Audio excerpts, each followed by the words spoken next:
What is up? What is up? Welcome back to the NBA Rundown, brought to you courtesy of Run Pure Sports and Run Pure Bets. Starting a little early today because, JSU and I have a habit of going long when we start breaking down these games, and we wanted to give them time.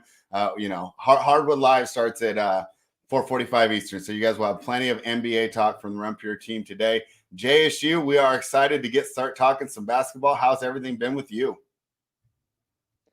It's been good. I had to get on the mic with Spread here, talk some NBA, talk some winners. I do want to talk the trade though a little bit because I don't know. I don't know about you, Spread, but the trade happened, and I'm still kind of like wrapping my what did they actually do? Like, what was the trade? What did they give and why? And uh, I thought it was an interesting trade. I don't know about you and your feelings on Reddish and the Hawks and stuff like that, and where the Knicks are right now. But to me, I mean, I thought Cam Reddish is a really good young player, and it was interesting to me that the Hawks just kind of got rid of him. You know what I mean? After drafting him and then just kind of shipping him, it makes you think that they have a plan. Makes you think that they're trying to maybe they need to unload some players to get like a bigger move, and maybe they're trying to pile up some draft picks, and then make a big splash at the trade deadline. I don't know about you, so I'm kind of wondering what your thoughts are on that. Yeah, I mean, I'm doing my work this morning. I was so behind. I didn't have time to even check Twitter really this morning. I just went straight to work to make sure I was prepped for the show. And then, of course, the tennis that's going on with the big tournament going up. And Mark Lewis, who watches the show, are always very supportive, texts me and says, I'm hearing a rumor that they're going to trade Reddish and Kevin Knox. And I said, what? A first-round pick? I said, why would they trade for a veteran? Why wouldn't they trade for a veteran? Why would they trade for picks when you're the Hawks? Like, they cannot be giving up on this season this early. Like, they were this bad at this point last year, and they managed to make it work and make the Eastern Conference Finals. But then when you mentioned that they could be setting up for a different trade, now it was starting to make sense, right? Because if you think for a rebuilding team, like, for example, I hope the Kings actually blow it up, right? We don't really want players right now. We want picks because we're starting a whole new timeline that's a couple years back, right? Like kind of like the Thunder, right? I mean, I wonder if even Shea's going to stay in that timeline now with the amount of picks they've accumulated and He how it shouldn't, works. honestly. He shouldn't, but I think they should dump him. I would love to see him on another team. Like, he did his time, right? I mean, the team's obviously not ready to win, but I think he is this might be a hot take, and he's not as good, but I mean, I think he's like a John Morant level talent in my mind. Who? Shea Gilgeous-Alexander. Do you not think so? I mean, I'm so high on Ja. I've been one of the guys. I've been a Ja supporter. That like right when he came out, like I knew for a fact like this was the guy I wanted. I thought there was a good argument for him being number one over Zion.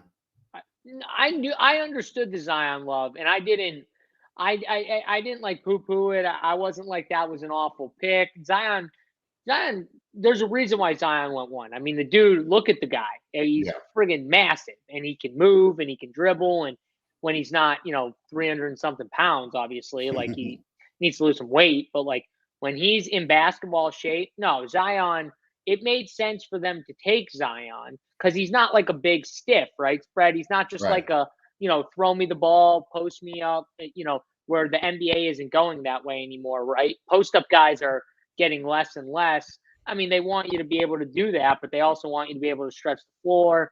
It's just a lot different now, right? Guards and isolation players who can play off the dribble are the new NBA, right? So in my mind, even if a guy has a little more talent right then and there, even if he's a little more of a specimen, just that's what Zion was, right? Let's be honest. Zion was just a complete freak. Like what he could do at his size, you're just like, holy crap. That's not knocking Zion, right? But it's just like you look at Ja, it's like, okay, Ja is like what the NBA is. That's what it's going for more, is those guys who can just play with the ball in his hands, isolate, get to the cup.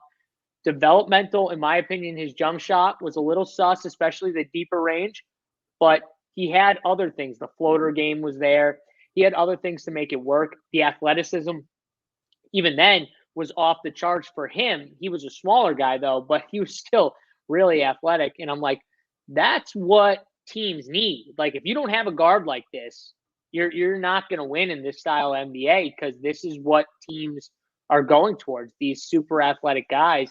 And Ja, to me, is one of the best players in the NBA. I'll just say it right now. Like, I think what he's doing with his Memphis team, what he's doing with his Memphis team is insane. And I don't think people are really discussing it that much, but they're a legit team, and they're going to be a team that people are going to remember when it comes playoff time. I'll just say that. I mean, I don't know if they can beat a healthy Warriors team, but I'll tell you right now, I give them as best a shot as anyone in the West. Yeah, and let's bring this. You made some great points. I want to touch on them. So bringing it back to betting real quick, you talked about how people aren't giving Memphis credit. We're going to be able to use that for another month or two because they're still undervalued by the market, which is awesome, and we'll get into them a little later. To my point on Shea, I agree with everything you said about Ja. I think that Shea can be that good. I think when you're in a situation like that and you still shine, that really says something to me, because it's so that some of these guys' development is ruined by being on teams like the Thunder, right? And he's still able to do it. I just want to see him in a chance. And he's probably not going to be as good as Ja Morant, right? I'd agree. If I had a prospect list, or, to be future MVP, bet like that, I would put Morant above Shea. But I have a question, though, spread for you. I have to interrupt because I have a question. Okay. Yeah. Like, when you watch Shea play and you watch Ja play, you can't tell me there isn't a massive difference in stylistic play, difference in both games, and be like, to me, when I watch Shea play, I think he's very smooth. I think he plays at his own style and pace, which is very slow. But defenders struggle to do it, to stay with him, because he can just slow down at any point and speed up, and it's just a pace that I'm not I don't think we're used to playing. We're I think more guards are going to Ja's pace, which is full go, right? Ja is 100 to he's 1 to 100. He just goes, right?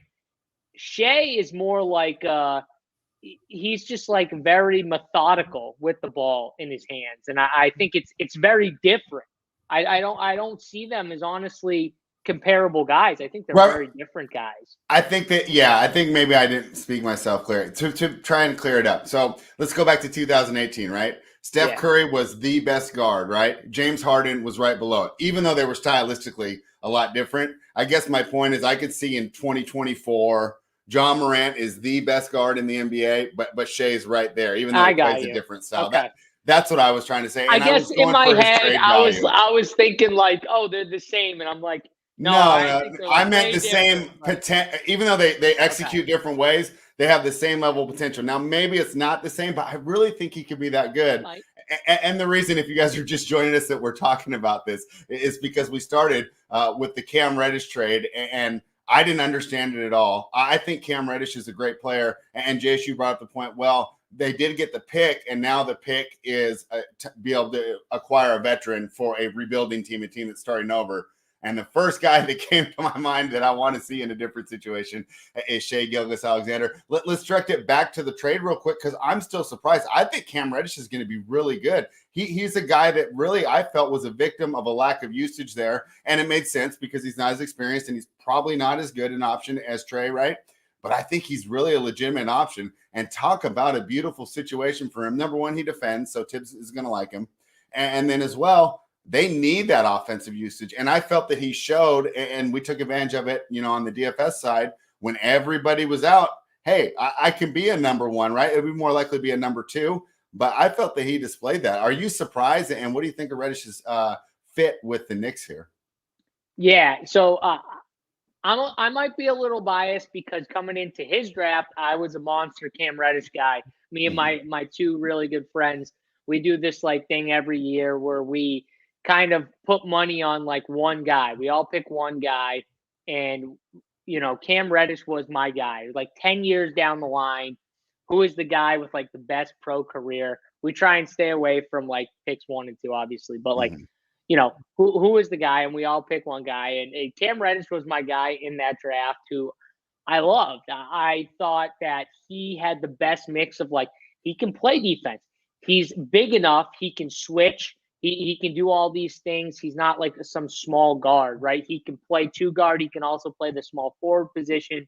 So multiple positional guy, in my opinion. And then the jumper, I thought he had all the makings to become a really good scorer in the NBA. And like you said, when Trey and all these guys were out for Atlanta, I think we saw a little glimpse into what Cam Reddish could be if, he got the reins of a team or was even like a number two guy on a team. You know what I mean? Because let's be honest, in Atlanta, he wasn't. He wasn't a number 2 guy. He wasn't a number 3 guy, right? What was he, a 5 guy spread? He was probably 4, right? I mean, Capella's like a cleanup guy, right? And I don't know, though, because they loved Bogdan. They loved Herter. They loved a lot of guys, and maybe to them it was like, okay, we got Hunter, Herter, and right now, maybe Cam Reddish maybe they didn't view him almost so much better than those other guys, and they knew they could get a pick for him. Maybe that was the reason why he had to go. Because if you look at DeAndre Hunter that's the prototypical guy that you want in the NBA when it comes to defender who can hit a corner 3 shot. And when he's hitting those corner 3 shots, he's a very valuable guy. If you have someone like him, you might feel you have the depth to maybe get rid of a Cam Reddish for a pick and feel comfortable with it, right? I think the idea was they're thinking forward. They want to get the most value, and they can't pay everybody because they've already paid Capella. They played Trey. They played Bogdan. Then DeAndre and Cam Reddish come up around the same time. JSU, let's bring in our resident Knicks fan. Tyler is here just in time because your team is the talk of the NBA this morning, Tyler, with Cam Reddish being acquired for what I consider to be a robbery. I can't believe. Yeah, I mean that was a robbery. I woke up, I seen your message. We were starting a little early. That's why I'm a little late. But yeah, I mean, what an absolute steal of a trade. We get rid of Kevin Knox, who's an absolute bum. We bring back Reddish, who, just like JSU was just saying, he's been like a 4th or 5th option. He was the 3rd option at Duke.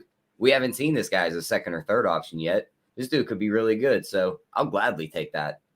And Tyler, now, I wonder, Tyler, do you think eventually it sets up for Zion? That's exactly what I was going to ask. It definitely sets up for Zion.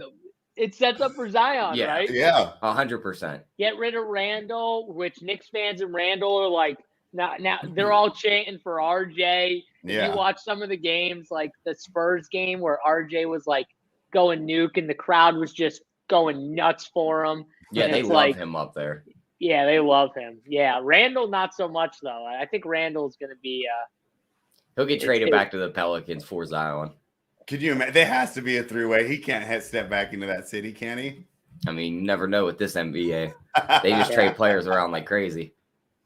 All right. Well, there's our thoughts on the trade. Anything else, JS, you'd like to do just in normal basketball that you've seen since last week before we break down the cards? Since this is more of a podcast. we the people said Zion will play linebacker for the Saints. If you like him at linebacker, I'd put him at tight end. But yeah. No, linebacker. Let him just run through people. He's got the body. True. I mean, he's got the show. Let him run through people. If he's like a super, the way he plays in the NBA, it kind of makes sense just to kind of like let him just go through a line. Yeah. To me, anyways. I don't know. Because the way I look at Zion, it's like he tries to break people down, but let's be honest. He uses his size and strength a lot to like get through guys a lot. That's like the definition of bully ball. Yeah, exactly. Worst type of guy to play on the playground too, because there's nothing you can do. Let's start with the games. It sucks. We're really much going to start with the main event, but that's fine because if we end up talking about it for a long time, it'll work out better. I'm talking about the Golden State Warriors, who are now +1 in Milwaukee to the Bucks. Totals 224. This line was 2.5. Why is it down to 1? It's because Jrue Holiday is most likely not going to play from what I'm reading now, which is too bad because when I originally capped this game this morning, I was planning on him coming back. I thought all signs were pointing to him coming back. And what do I see here? Is he doubtful or is he off the list? Oh, he's out now, officially I see out. out. You're talking about Drew. He's out. Yeah. Okay. And that's too bad. I think he's worth about a point and a half, maybe a little more. The way he prevents opposing guards from getting into the sets, I think they would have really liked to have him out there against Steph. I like the Bucks to start because Tyler and I have been doing this pretty simply. When Draymond's out, we like to fade the Warriors. But it's a different situation because I think the Bucks have that same deal where they're missing like their defensive stopper, the guy that they've really keyed their defense around. I still lean the Bucks, but I don't love it like I did if I thought Holiday was playing. JSU, we'll start with you. What are your thoughts here? This is going to be a great game, but it should have been a lot better if they were at full strength.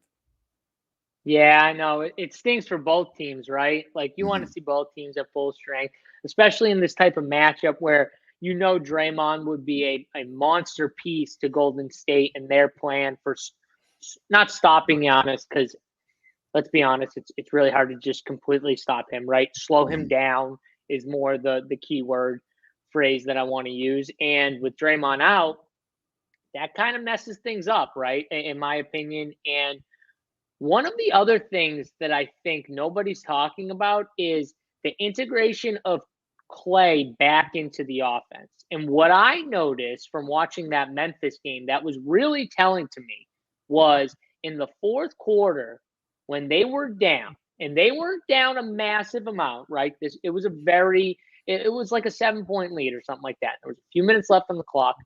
What I noticed was Steph Curry took a backseat burner position and really let Clay try and climb them back into this game. Clay was taking a bunch of shots when he came right in, and I'm watching it and I'm like, why isn't Steph touching the ball on offense? Like now multiple possessions in a row. I'm like, what is going on right now? And then I just realized, it like clicked in my head. I'm like, oh, he's trying to let Clay, get into a rhythm of some sort and maybe give him some fourth quarter work a little bit. He hasn't played in like some meaningful games in a while, right? Right, guys? So like, yeah, it's probably good for him. Yeah, this will be his third game back tonight. Probably good for him in a close game against a good Memphis team to, give him the ball, give him some confidence, right? You're running plays for him to get the ball when you're down in the fourth quarter, right? Build the confidence up. But I'm just saying, it kind of like it's throwing the flow of their offense into something they're not used to, right? Because even though Clay is amazing and everyone's going to be like, yeah, but they added Clay and he's a great shooter and I understand all that. And he's going to be great.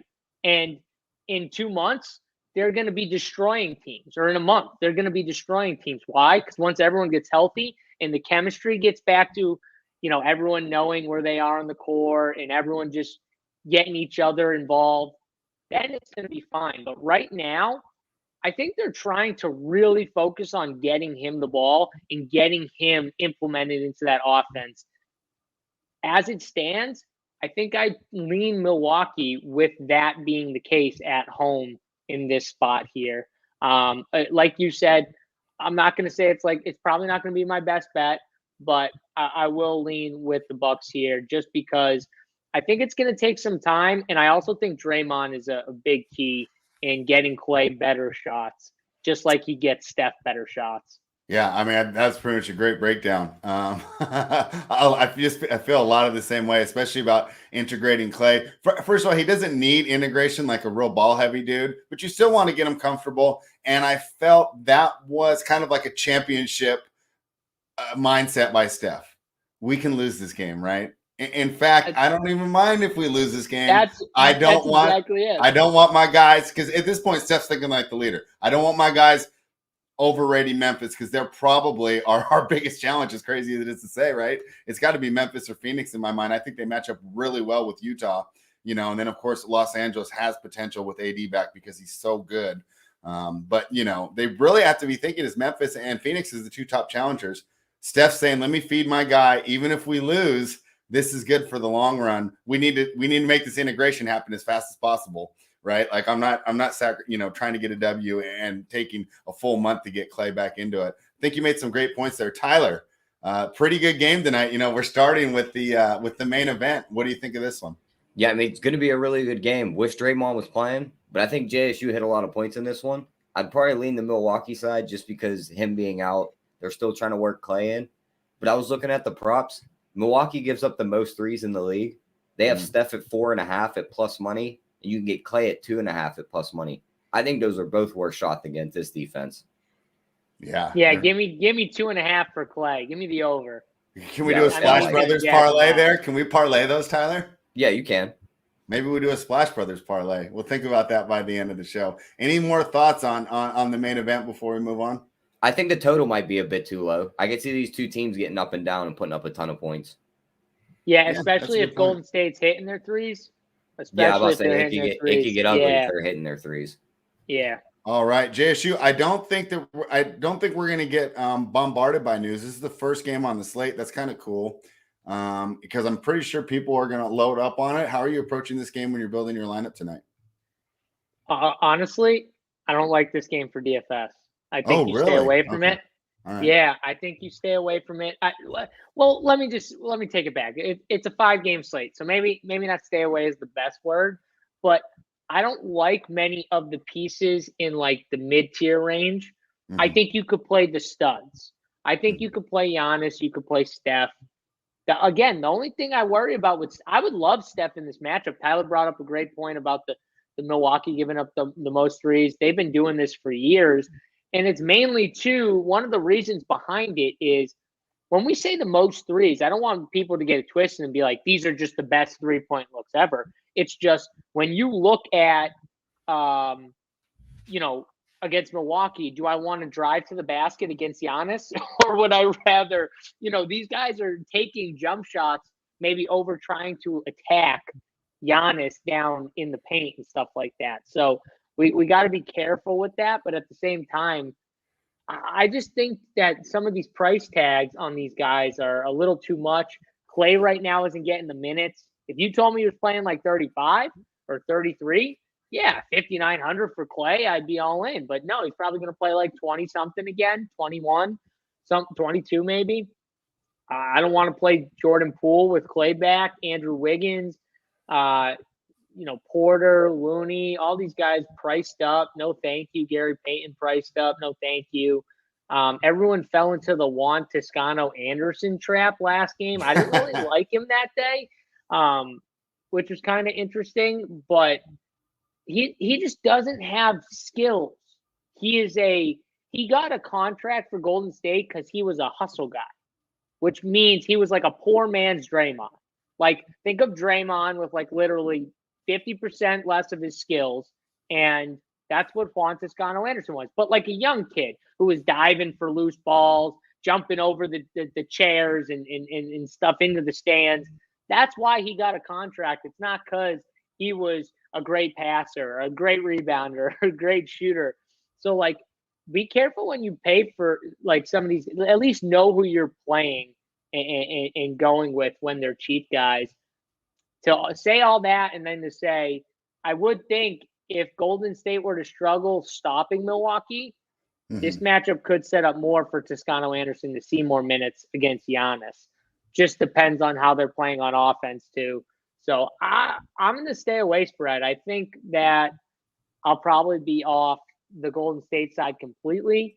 And I might be off the Bucks side completely in DFS. I don't want to say 100% because maybe I find out that Giannis might be a good pivot to Harden as a spend up, but I don't know. Right now, I'm going to be leaning off. All right. Minnesota Timberwolves will be in Memphis. We just talked about the Grizzlies and Ja Morant earlier. Now they're laying 4 to the Timberwolves, total of 230.5. A lot has been made about the Timberwolves starting lineup. I think it has the best net rating of all the starting lineups in the NBA right now, and they haven't played together too much. I like that. I think that little thing is kind of going around and giving us some value here on the Grizzlies. Minnesota Timberwolves, hey, they're doing great. I didn't know if they would be competitive this season. I think they're looking like a playoff team, and I think at this point you could say if they don't make the playoffs that it's a disappointing season because I think they've shown they got the tools to do it, and Russell's definitely finally meeting its potential. That's why it's crazy with these NBA cats, right? Sometimes it takes 5 years, but this is what the guy coming out of Ohio State, this is what we thought we were going to see. Regardless here, I still think that the Timberwolves are being a little overvalued. I still think the Grizzlies are undervalued, right? They're like the Cavaliers were for a couple months. I'm going to keep riding this Grizzlies train. Tyler, we'll start with you. What do you think about the Grizzlies tonight against a definitely tough Timberwolves team? Yeah, I mean, I agree with you. I think the Grizzlies are the side here. I watched that game against the Warriors the other night, and I mean, JSU talked about John Morant earlier. I mean, that guy's just ridiculous. The bounce off the ground to get to the rim, how quick he gets there, and just the way he just blows right past people and they just can't stop him. So I like him here because there's no answer for him down low. Cat's not stopping him at the rim. Jared Vanderbilt's not really going to be down there to stop him either. So I like Memphis here to win this game, and I think he goes over that 25.5 point total. Yeah, I mean, how can you get away with John? One thing also, right? He blows by those people, and when he collapses, he makes the most beautiful passes. He's got that basketball IQ that's really hard to teach. JSU, Tyler and I both like the Grizzlies tonight. We're laying it at home. What do you think? Yeah, I mean, how do we not bet the Grizzlies here? I mean, 4? But this line is just, I'm sorry, but it's just wrong. And Timberwolves took money too. This was 4.5 this morning. Yeah, this is wrong. I don't know. Like, I'm going to hammer this line for sure. Yeah. Okay. Yeah. I mean, it's a pretty quick breakdown here. We talked about this game or the last game kind of being a stay away from DFS. That's funny. So I try to figure out what I think that you guys are going to say, just from watching the shows and making lineups and stuff. And I thought this was going to be a game you were going to stay away from. How are you approaching this one, JSU? Yeah. So I do think that some of these Memphis guys could be in play. We saw Steven Adams, I guess, is questionable. So that's something we got to kind of wait and see. But they're still missing Dylan Brooks. Desmond Bane's coming off a rough shooting game. Man, he couldn't. That's another thing, too. Memphis beat Golden State, and one of their best players was really bad from the outside. Like, Desmond Bane couldn't find the bucket at all, which has not been the norm this year. But I think going back to a guy like Bane is not a bad idea on this slate. I think John Morant you could spend up for if you wanted to. I said it last slate where I said, some of these sites, like the projections on Ja are just way too low. Like I saw some sites projecting him at like 40 points, and I thought that was just completely wrong. And I was telling people to bump it up. I mean, I don't know what some sites have him projected at here, but if it continues to stay really low, that's another way you could, get a little leg up on the competition advantage, because we've been noticing some guys across the industry that have just been way too low projection wise. And, me, Big T on the Up to Lock show that we do most days over at Run Pure Sports, premium show for the subscribers, we've been kind of trying to make note of that and try and let people. Why do you think that is? I mean, he's even popular, right? I mean, like obviously not for the casuals, but for anyone who pays attention to the NBA. I mean, he's got to be one of the best stories right now. I don't know. Yeah, I don't know what it is at all. I have no idea. The matchup, a lot of things go into it, and I get it, but there's sometimes that's where you can take advantage of people. People are using the projections. A lot of people throughout the industry and DFS are using some sort of projections. And let's be honest, not everyone's projections are going to be spot on for everybody. That's just the fact. You know what I mean? And so you can find, and this is where you have to use, a lot of you guys that watch this show and maybe play DFS and bet, you guys have your own knowledge. Like, you guys make your own bets too. You don't just listen to us and just bet all of our bets. Like, you probably have your own takes, some of you, and bet your own games and make your own DFS lineups and maybe use our site as a guide or other sites as a guide. It's the same idea. Like, if you have a take on one guy and you think that the number is just wrong, we'll change the number, just bump the number up. And that's one way you can get a leg up on some of these guys when it comes to DFS, because everyone's using projections. So what I use it more for is just to see, I can tell by some of the projections, okay, nobody is bumping this guy, or no one thinks that he's going to be lower owned because that number is just wrong. The number's just wrong. You know what I mean? So I'm not saying it is or it isn't tonight. I don't know what it is, to be honest. I haven't looked, but it's just something to kind of pay attention to. All right, Felix Reyes, I see your question, and we will get to that because I think that's a spectacular look, and I was already planning on asking something to that effect. But real quick, let's break down the Clippers and the Pelicans. We might not want to, but we got a duty to do every game on the card. The Clippers embarrassed me the other night, Tyler, right? When I kind of dragged Reggie Jackson, he got that huge dunk, pretty much willed the team to a victory. And you know, it's funny because I didn't realize at the beginning, Clippers actually had the lowest scoring first half in the NBA this season, and they still got the win. I don't know if that says more about them or the Nuggets. Probably a little bit of both. Now they head to New Orleans to take on the Pelicans, who are also coming off a pretty good win, right? Brandon Ingram hits the three as time expires to beat the Timberwolves the other night at home, right? So they're at home again. They're coming off a win. I don't want to go against these Clippers again, though, Tyler. All right. I mean, pretty scrappy team. How are you approaching this one? Yeah, I mean, I like fading teams off them emotional wins like that with that buzzer beater. So, I mean, I kind of like the Clippers here, but they're just not a team I want to back at this point. So, no chance I'm backing the Clippers. I think the total might be a bit too high. Could definitely see this game going under at 213. I was looking at the props. You could do the points plus rebounds combo. Valanciunas should have a day against his Clippers front court. His points plus rebounds is 30.5. I think he could clear that number easily. That's a good one. Yeah, I was looking at that, and my only rebuttal would just be, how can you lay points with the Pelicans, right? I know we don't want to take the Clippers, but what's the other option here? You think that the Pelicans can get it done, though, right? I think they can, but I lean the Clippers a little bit. Okay, okay. Yeah. I think with the point spread, I mean, if it was minus 110, you could talk me into it. If it was a money line on both sides, but it just. And that's probably a bad thing I do, and I notice the model does. When it's two bad teams, I always seems to just default towards taking the points. Not the most exciting matchup, though. JSU, are we missing something fun here that hardcore basketball fans should be excited about when the Clippers take on the Pelicans? No, definitely not. We're not missing anything fun or exciting.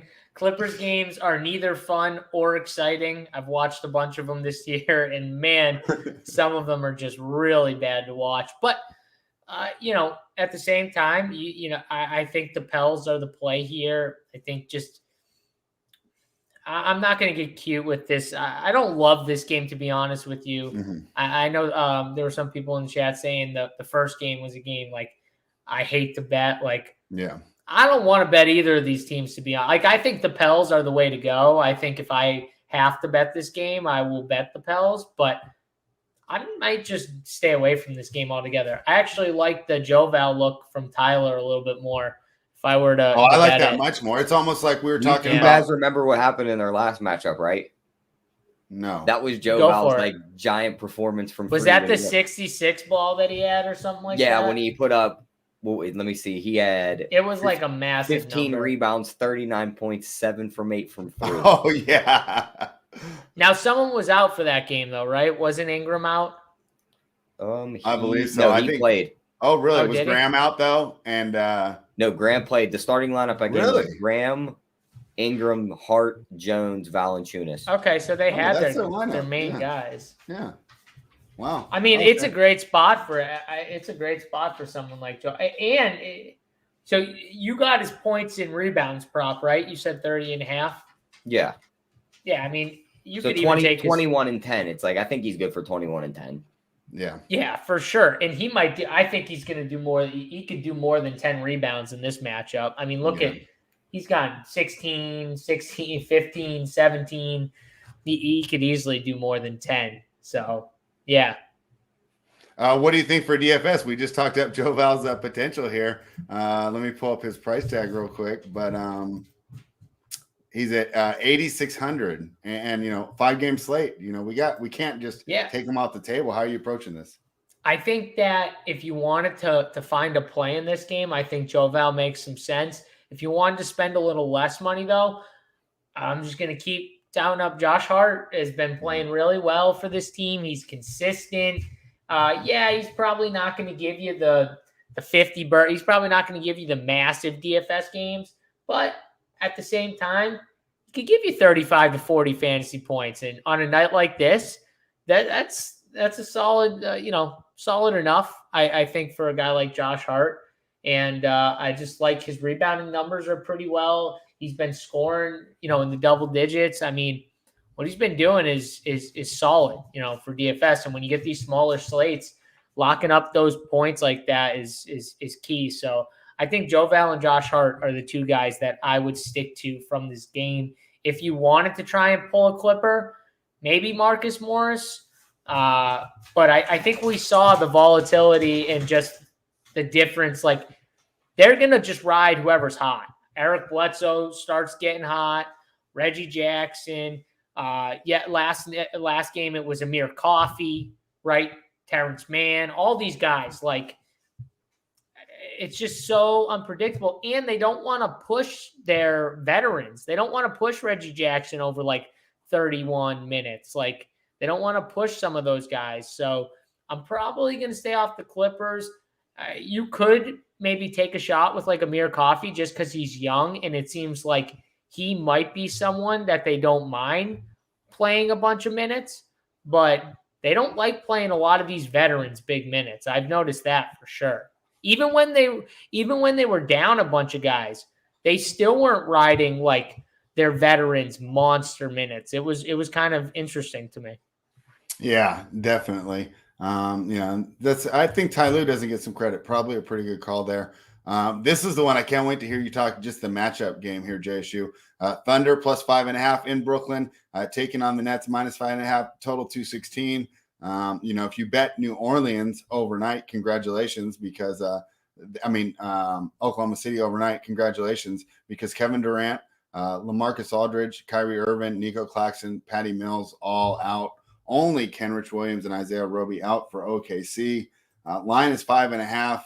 They're missing a lot of people. Almost feels like they're punting on this game. I don't know if I want to lay it with the team that's punting on this game. I'm kind of out on this game from a betting perspective right now, but maybe I'm missing some value. Tyler, we'll start with you. You can break down the game, and then I can't wait to get JSU's thoughts on the individual matchup. And, of course, you do it too. The question was how popular Harden, anyone concerned is Dort. He struggled so much in the past with them. Tyler, start with you. That's a good point. Dort has played good defense on Harden, and Harden's the only guy for Brooklyn tonight. I mean, you look at the guys they're going to be sending out there with him tonight, it's just going to be a whole G League team. So there's really not another guy for him to go to in this game. OKC, they might have the second, third, and fourth best player in this game.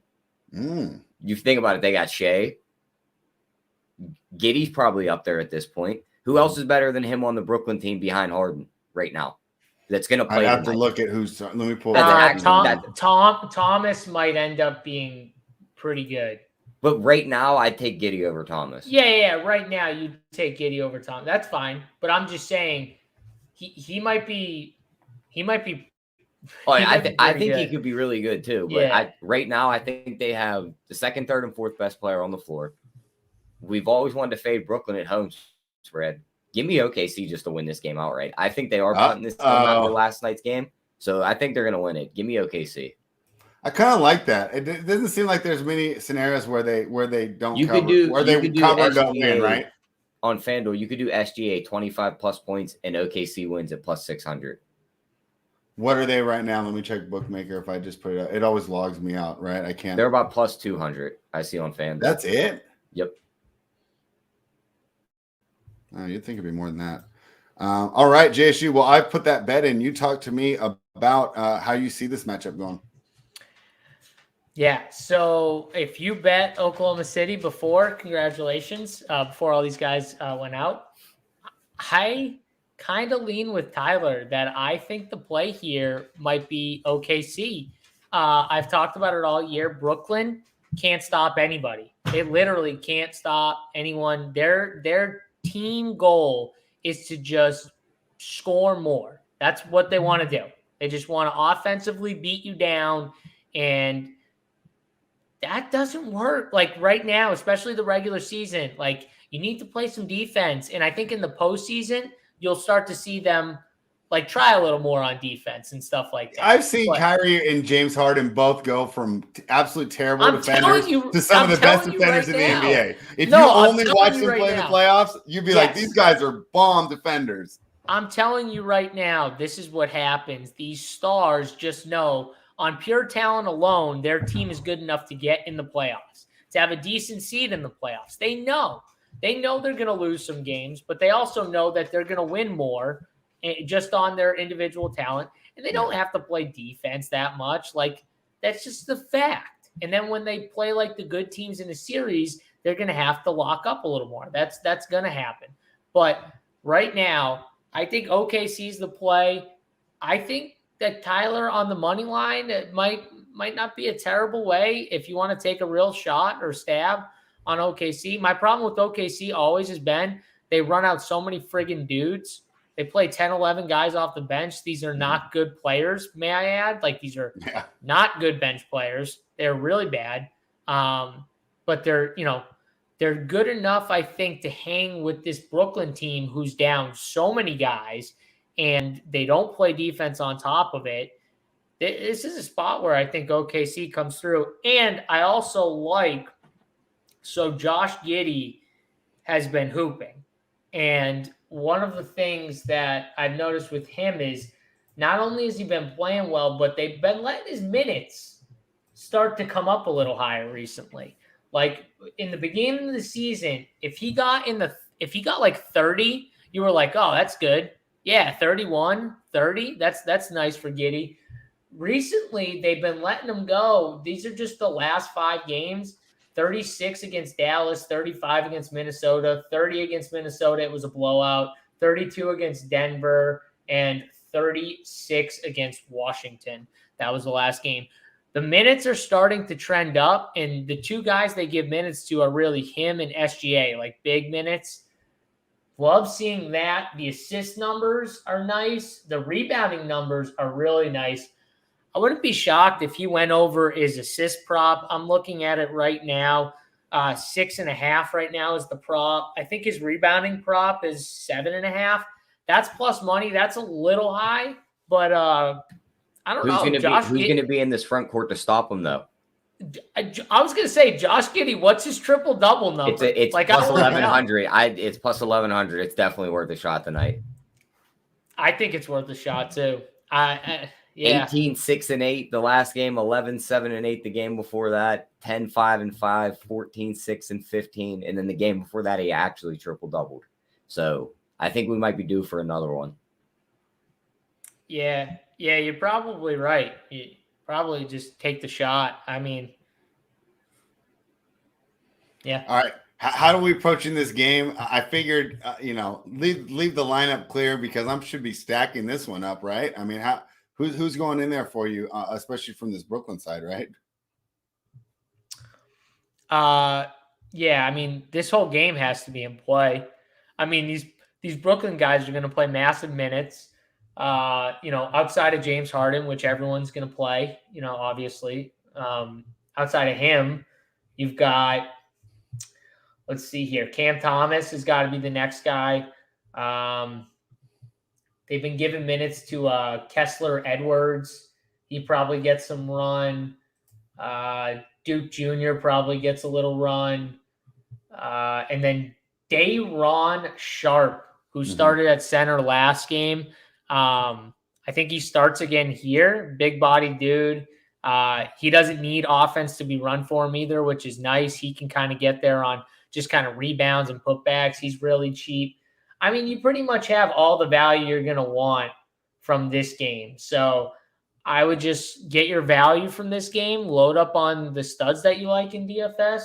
If you like SGA or like Giddey or something like that, play one of them too. And yeah, just ride this game home with the finishing studs, however you want to finish it out, because this game is definitely going to have some good fantasy scores. It's just it's hard not to when you have Harden on one side. He's 10-7, which is too cheap when KD and Kyrie are out just to begin with. And then on top of it, the next guy who's the highest priced Brooklyn guy that you can roster is Cam Thomas at 4-3. So everyone under Cam Thomas, 3-9 for Bruce Brown, Kessler Edwards 3-6, Bembry 3-5, 3-4 for Duke Jr. Sharp is 3-3. All those guys are just so cheap, and they're going to have to. 4 of those guys have to play monster minutes. All right, and that's where in DFS you're just going to have to. Hopefully, you can choose the right 1 or 2 cheapies out of those 4 guys, and then you pair him with Harden and whoever from the OKC side, and then you just build out the rest of your lineup. But I think that's where this slate's going to. So yeah, I mean, that's that. All Knicks right. future Eastern Conference champs, Joey Joey Work. Work checking in. I don't He's know right excited, now. though. They're trying to get rid of Randall. They want him gone. They're booing him. They're cheering for RJ. I don't know. Your team's in a little. I'm a little worried for your team. I like the Cam addition, though. I will say I'm a big Reddish guy, so I like the Reddish addition. All right, let's talk about the last game of the night. Portland Trailblazers catching 11 in Denver. The Nuggets, man, coming off that embarrassing loss. I know you don't make as much of it, right? But if Mangone was there, we'd definitely be talking about the Michael Malone press conference, right? Because Mangone's a press conference guy, and he called his team out after the loss against the Clippers. Said they wanted to go out, and hey, if you've been to Los Angeles, you know why. Tyler, the Blazers catching 11. At first, I thought this was an auto bet. Now Anthony Simons is out too. I mean, this is insane. They're missing Dame, CJ, Norm Powell, and Simons, right? That's supposed to be a strength of their team, the guard, right? They'd even had a glut of guards. Now they have no guards out there. I don't know what to do with this, man. I can't wait to find JSU. He's going to tell us who's actually going to be scoring for this team. But we'll start with you, Tyler. I mean, Portland plus 11. It seemed like a play, but they don't got anybody. Yeah, I mean, they don't have anybody. I'm not looking to back either team in this game. You look at it, I don't think we overthink this one spread. Denver plays slow. This Portland team's going to suck tonight. Give me the under. All right. And if I didn't read that total off, it's 211. You're not worried? A low total for today's NBA. No, I mean, we've seen a recent Denver game. I think it finished like 89-90. So this could be one of them ugly games where they just slow this game really down, let Jokic control it. So I could see this one getting ugly. All right, JSU, who scores for the Trailblazers tonight? All their guards are out. Yeah, so, I mean, I'm looking at it right now. Dennis Smith's prop for points is 14.5 at minus 105 on DraftKings. Dennis Smith Jr. is going to chuck tonight. That's one thing he's definitely going to do. And they just have nobody else. Like, they're going to need him to play. Even in a blowout, I think he sees 30 minutes, in a blowout. So if that's the case, Dennis Smith Jr. has to be a guy you look at. You could bet his points prop. It's 4K on DraftKings. So, I mean, a DFS play, no matter what you think of the game, he's got to be in play just from the standpoint they don't have anyone. And, I think you could look at some of his other props too, because he's very active. I mean, he can get rebounds. He can do a little everything. So if you like this game to stay close, I would definitely bet those props for Dennis Smith Jr.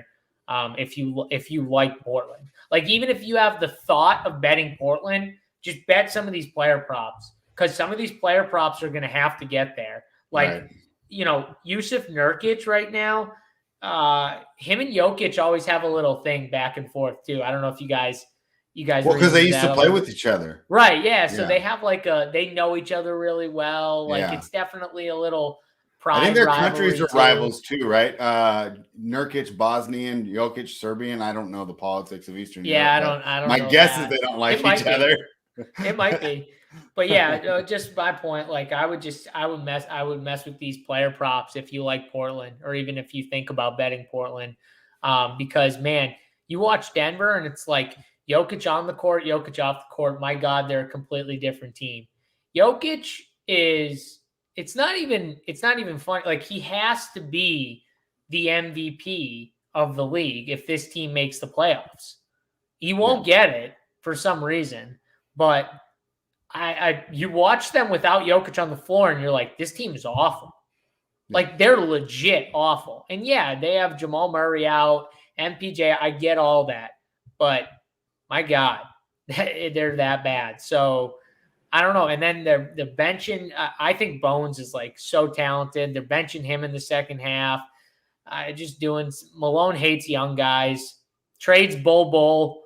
I'm so happy though, because I hopefully. So did you see that got nixed? I did not. When? He failed the physical. It got nixed this morning. When did it get nixed? This morning, I read it after I read about the Reddish stuff. I was so happy to see him on like a shitty team, so I could at least Where see you him get play. run? Yeah. Yeah. I wanted to see him get play. It's so funny, like the little things. Like everyone's gonna be like, "Who cares? He's Bull." I was like, I wanted to see him so bad. He gets talked up. Like they talked about how in the bubble he was like one of their best shooters on the team. Like Yeah. a dude with that size, you get to see a little taste of him, like handling the ball too. Yeah, whatever. That stinks, but yeah. From a betting side, like I said, the Smith Jr. prop points wise is interesting to me. If I have to lean aside, though, I guess I lean the Nuggets. Like I can't bet Portland here. Again though, this is a game. I would stay away. These shorter slates, guys, we're not going to have a ton to pick from, and you just gotta be smart with games you're playing and games you're staying away from. I think if you have one or two games that you really like, just attack them. Maybe go a little heavier on them instead of betting the whole card. Let me ask you one DFS question, and then we will get to the best bets. A guy that stood out to me here that I thought might get some value was Nasir Little at 5,600. I'm sitting there, I'm thinking, where does the usage go, right? Dennis Smith going to chuck. They'll run stuff through Nurkic, and I think that's probably a good idea, right? Seems like Little sits in at the number 3 option here on the team, 5,600. I think you should get some usage, also some peripherals, right? Some rebounds, some assists. How are you approaching him? Do you think is that a good read here by me? Yeah, I think it is. And I also think that it's harder to go through Nurkic when there's like a big bodied center that he has to try and bully. Because Nurkic, the way they go through him is in the post, and he likes to try and bully people. And then when you bully people and you get so deep under the rim or close to the basket, most teams send help, right? He's not going to be able to bully Jokic like that. Like he's not going to just be able to constantly pound Jokic so deep into the paint where teams are just sending help constantly, right? So that to me makes me think that someone else is going to need to create. And that means guys like Little, DSJ, those type of guys would be next up. So yeah, I like your read on Little. He's another guy spread where even if the game's a blowout, he could still play in blowout run a little bit. He should still be playing. He needs the time. Yeah, I think he's actually one of the few guys that would be, if they do like blow it up, you either build around him or he does give you an asset. I think he's a nice young player here. Well, one more thing on that. And while you were breaking that down, I thought of one other thing. So let's say you do like the Nuggets and you decided like, I don't care. I need action. I have to bet this game. I'm thinking you play the first half because I think that's why Malone was so upset about losing that game. You'd say, well, because I think they do come out hard after getting called out, right? Do they keep it up for 48 minutes, or is it the same thing, man? Like, we're way ahead of this team. We're way better than this team. Like, let's just chill. And I think that Malone is worried about habits being formed. And the reason is this is not the first time this has happened, right? And so just to expect that because they get called out, now that they're going to give us the full 48, you kind of who you are the whole season, right? And you're not just going to turn it around because he didn't like that you had VIP in the LA club after the game. So I think if I did bet it, I'd play the Nuggets first half, but I'm fine staying away from it. Tyler, I know that we liked the Thunder here straight up, but I don't think we really have a double dog parlay, do we, today? No, I mean, unless maybe you throw Golden State in there, and they're not really even at plus not money. really a dog. Yeah, it won't be a fun one. So, what was the best one? Did you give out like a normal best bet, like the minus 110 side total prop? But then you'd given out a bunch during the show. If you were going to take like a long shot, all those long shot props that you talked about, which one was your favorite? Giddy. It would definitely be the Giddy triple double. I don't see it listed on FanDuel yet. They usually do the triple double and win. That's going to be like 15-1. I think that's definitely worth the shot. It might even be more than that since they're already 2-1 and he's 11-1 to get the triple double. Okay. So if they list that, I think that's definitely worth the shot. SGA to score 25 plus and then win at plus 600. I like that one too. And then as for the side, I like the under in tonight's game, the 211 in the Nuggets game. And then the prop, I like the Joe Val over 30 and a half points plus rebounds. All right. I'm typing those in. JSU, what do you got? I'm seeing Giddey at plus 1,000 for a triple double on DK. So I like that. you can get it there. You can go double double though. You still get plus money on the double double at 205 if you wanted to be a little more safe. I like that actually a lot better. Unless I put like gives you 2 on outs. the triple unit, a full unit on the double double, 0.2 on the triple double. If you get the double double, you're still at 0.8. So also, Mr. Dayron Sharp is plus 240 for a double double. Just a big bodied guy could do it and could give you a double double in like 24 minutes. So just throwing that one out there. But I think that I'm kind of liking the more we talked about, I think Memphis is my favorite bet. Like take Memphis -4, take them and just ride to the bank. I think the sneakier one would be the OKC side plus 5.5, or you could just go for the money line. And then all these player props we talked about, Giddey, DSJ. I don't mind the little one too that you talked about, spread. And then I'm assuming that a guy like Cameron Thomas, we'd eventually get some props on him. I'm not seeing anything on DK Sportsbook right now with him though. If you can find some Cameron Thomas props, I bet you he's going to be a big part of that offense today for Brooklyn. So, yeah, I'll bet so too. So I'm trying to throw these in for everybody watching. So now we're at under 211 Nuggets. Joe Val over for points and rebounds. Memphis -4. Giddey trip dub. And it's we have so much tied in on OKC. I just kind of left that and it went out, but I knew that you were you're supporting us there. Let's see, what have you left for me? All right, you guys talked me off making the Clippers the best bet, even though I liked it this morning. Gosh, do I go to the Bucks here? I think I'm going to have to go to the Milwaukee Bucks, and we talked about it earlier. And I don't love it as much because, I was so big on Drew Holiday being in there. Like, if Drew Holiday was in there and this line was at 2 or 3, I think that was an absolute smash spot. I think he means more than they really gave him credit for. Of course, we're still worried about Draymond Green, but I am going to be taking the Bucks -1. Tyler, before we get out of here, do you want to let everyone know what's going on at Run Pure Bets this week? Yeah, I mean, we got more NBA rundowns coming up for the rest of the week. We got the NFL breakdown tomorrow, and then Jay will be live for the UFC Saturday and Sunday for the NFL playoff games too. So tons of video content coming up. Yeah, that's right. We will have and then you'll have JJ all his breakdown videos he puts out on his Twitter account and on the Run Pure YouTube account. That's right. So, yeah, we have NBA rundown tomorrow. We'll see the time. I'll do a better job of tweeting out the accurate time today. Might be a little earlier again. We will figure that out. And then we'll do the NFL rundown right after that. I know that most of you guys usually watch the Hardwood Live, but I checked the view count and you guys come back and hang out with us and watch it afterwards. So we appreciate that. We'll have that up for you so you can consume it whenever you need over the weekend. And then Monday we're back because it'll be the first ever Monday Night Football game for a playoff game. So Title's going to be with us to review what we saw. And then, of course, we create a showdown slate for that. So that's what we got on the Run Pure Bet side. Of course, JJ and the Sports Keg will be bringing you great content. JSU, you want to let them know how the DFS side is going down as far as content this weekend? Yeah, we're going to have a bunch of content for you guys on the DFS side as well. Live up Hardwood Show live that starts at 4:45 Eastern time today on YouTube, on our YouTube channel, Run Pure Sports YouTube. And then after that, premium Up to Lock Show. Actually, there's going to be 2 shows today. One is going to start at 6 Eastern, and that's going to be for members only. It's going to be a SaberSim tutorial going through the SaberSim optimizer for the NBA slate tonight. We're going to have AP and Jordan from SaberSim, who's a good player. They're going to break down their process using SaberSim and kind of focus on tonight's NBA slate. So it'll be really good if you're a member over at Run Pure Sports. Make sure you check that out. That's going to go from 6 to 6:30. Then we'll have our normal Up to Lock show from 6:30 to 7:30. And then later tonight at 9 o'clock, I think is the time, me, Big T, JJ, and ODB are going to go on for the Prim Factory show, talking some NFL bets.